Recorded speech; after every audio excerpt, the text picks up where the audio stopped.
মুন্সিগঞ্জের লৌহজংয়ে পদ্মার ভাঙন দেখা দিয়েছে। এতে আতঙ্কে দিন পার করছেন পদ্মাপাড়ের মানুষ।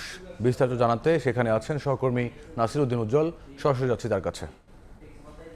উজ্জ্বল, বর্ষা না আসতেই কিন্তু পদ্মা উত্তাল হয়ে উঠেছে, আর এই উত্তাল হওয়ার কারণে কিন্তু ঢেউ আছড়ে পড়ছে এই লৌহযোগের জনপদগুলোতে, আর সেখানে নদী পাড়ের মানুষ কিন্তু আতঙ্কগ্রস্ত হয়ে পড়েছে। অনেক স্থানে কিন্তু বাড়িঘর বিলীন হয়ে যাচ্ছে এবং আপনারা লক্ষ্য করছেন যে একেবারে এই ঝাউটিয়ার যে পদ্মার পাড়, সে এলাকায় কিন্তু ঘর বাড়ি চলে যাচ্ছে, নদী গড়বে। সেই কারণে কিন্তু লোকজন চেষ্টা করছে তাদের শেষ সম্বল রক্ষা করবার জন্য। এবং এটি কিন্তু গেল প্রায় 2 সপ্তাহের বেশি সময় ধরে এই সমস্যাটি চলছে, কিন্তু এখানে এই স্থান থেকে কিন্তু পদ্মা সেতু পুরোপুরি দেখা যাচ্ছে।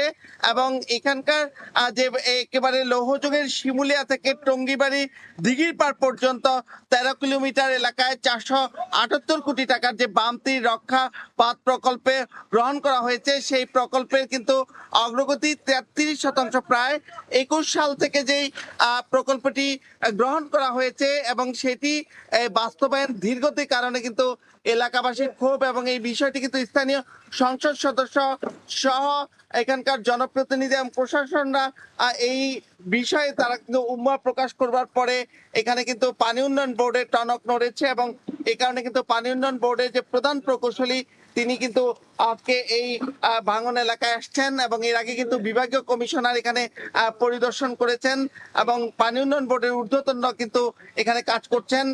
তারা বলছেন যে এই বর্ষা মৌসুম শুরু হয়ে যাচ্ছে, এই মুহূর্তে কিন্তু তাদের ভাঙন মোকাবেলা চ্যালেঞ্জ হবে।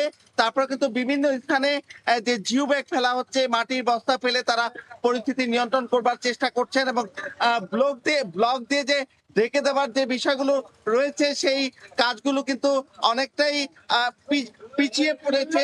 এবং তারা বলছেন ব্লক তৈরি আছে, তবে এখন এই ব্লকগুলো ফেললে কিন্তু সেটি সুফল ভালো আসবে না বলে কিন্তু তারা চাচ্ছেন যে এই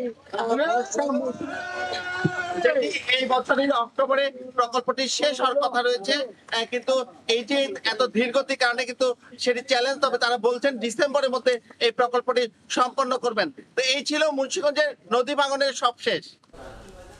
এতক্ষণ যুক্ত ছিলাম মুন্সিগঞ্জের লৌহজংয়ে।